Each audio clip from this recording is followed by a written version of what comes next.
संपर्क रखिदेली सिना काले गर्भवती होइजिबि कि जदि गर्भवती होइगली केमिति छुआ को जन्म करिबि केमिति गर्भवती हेबि नाही एसबु प्रश्न रे संतुलित होई डर लागुछि कि जदि हां एहाकू हालुकारे नियंतु नाही कारण एहा एक रोग डाक्तरी भाषा रे एहाकू टोकोफोबिया कुहा जाय।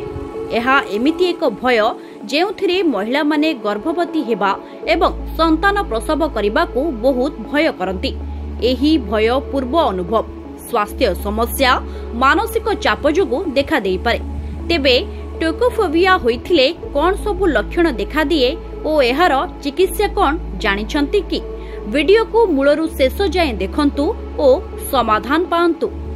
टोकोफोबिया हेले मन को अजब चिंता सबु आसीबो गर्भवती होइजिबि कि भाबी भाबी डर मध्य लागिबो गर्भवती होइगले कोन हेबो केमिति गर्भवती हेबि नाही से कथा मुंड को घारिबो गर्भवती होइगले भी बारंबार मन चापग्रस्त रहिबो।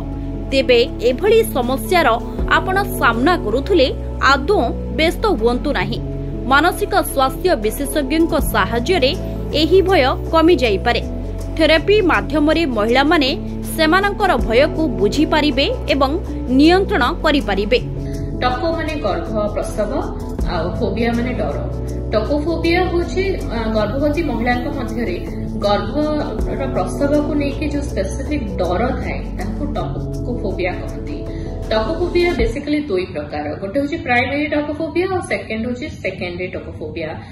प्राइमरी टकोफोबिया होछि सेही गर्भवती महिला माने जाकी सेटा ताको फर्स्ट किबा सेकंड गर्भ थिबो किबा थर्ड गर्भ थिबो और सेमानक अन्य फ्रेंड्स रिलेटिव्स पाख पड़ोसी मानकर गर्भ रिलेटेड एक्सपीरियंस भल नथिबो सेहा मन भीतर गोटे नेगेटिव इंप्रेशन थाए गर्भ प्रसव को लेकी सेटा कहती प्राइमरी टकोफोबिया। सेकेंडरी टकोफोबिया होछि जो माने द्वितीय थर प्रेग्नेंट थांती ताको प्रथम गर्भ एक्सपीरियंस ठीक न थाए सपोज प्रथम गर्भ एक्सपीरियंस से बहुत नेगेटिव फीलिंग्स थाए ताको प्रसव को लेकी हुए तो किबा ताको जे नॉर्मल डिलीवरी हला सेटा जति बहुत पेनफुल थिला एक्सपीरियंस थिला किबा सी सेक्शन सिजेरियन सेक्शन हला सेटा बहुत ही पेनफुल किबा बहुत ब्लीडिंग हे गला से को नेकी ताको गोटे नेगेटिव फीलिंग थाए ताको सेकेंडरी टकोफोबिया कहा जाए। यूजुअली टकोफोबिया सेमानक हुए जेमानकर सब बळे टिके एंजाइटी स्ट्रेस रही थाए ओवरऑल बट आजिकली बहुत केस रे आमे आगु स्ट्रेस नथिबा प्रेग्नेंट महिला मध्य भी टकोफोबिया देखू। तो टकोफोबिया गोटे नेगेटिव इंप्रेशन सब बळे प्रेगनेंसी को नेकी गर्भ को नेकी जेहेतु महिला मानक मध्य थाए जो मैंने आगु के प्रेग्नेंट नथांती से माने बहुत लेट करियो चाहती कहीं से माने ऑल टुगेदर प्रेगनेंसी को अवॉइड करियो चाहती। तो एटा गोटे इमोशनल डिस्टर्बेंस क्रिएट करे हस्बैंड वाइफ भितरे किमा फैमिली मेंबर्स को भितरे आ जो मानक टकोफोबिया आसी जाए मे बी आउ कहार नेगेटिव बर्थ एक्सपीरियंस शुणिकी किंबा किसी प्रेगनेंसी लॉसेस हो जाए से जदि टकोफोबिया आसी जाए एंटायर प्रेगनेंसी गोटे नेगेटिव इमोशन से चले से माने प्रेगनेंसी को सेते एंजॉय करि पारंतिनी सब डरिकी रुहती। टकोफोबिया लगी से माने जदि गोटे कंप्लीट प्रेगनेंसी भी हला से मानकर डेलीवरी को लेकिन सब डर लगे से माने डॉक्टर को रिक्वेस्ट करते मोर जहाँ हो ना ताहो अपन सिजेरियन सेक्शन करे नियंतु। तो सिजेरियन सेक्शन फॉर बहुत अननेसेसरी सिजेरियन सेक्शन सर्जरीज हुए से मानक ऊपर आ तापर से मानक जो छुआ भी जन्म हुए ता सहित बॉन्डिंग से मानक ठीक रुहेनी। तो टकोफोबिया को बहुत आमे सेते हल्का रूपे नबा नहीं तार ट्रीटमेंट पे आमे निहाती रूपे डॉक्टर को परामर्श नबा। यूजुअली जो मानक एंटायर प्रेगनेंसी स्ट्रेसफुल लगे से माने निज डॉक्टर सहित कथा है विभिन्न प्रकार साइकोलॉजिकल हेल्प नहीं पारती।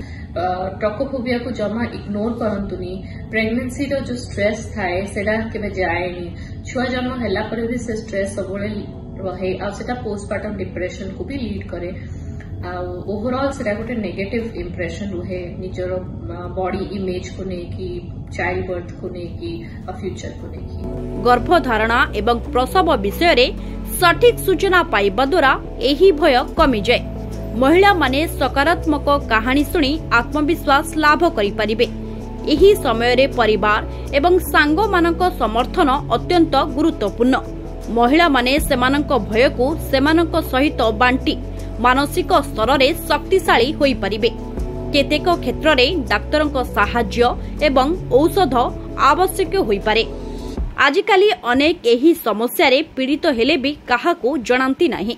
संपर्क रखिबा परे गर्भवती होइजिबार डर रे सेमाने पीड़ित हुअंती। अनेक दिन धरी एही समस्या लागि रहिले छुआ जन्म हेबारे असुविधा होई पारे। तेणु एबे ही विशेषज्ञ सह जोगाजोग करंतु।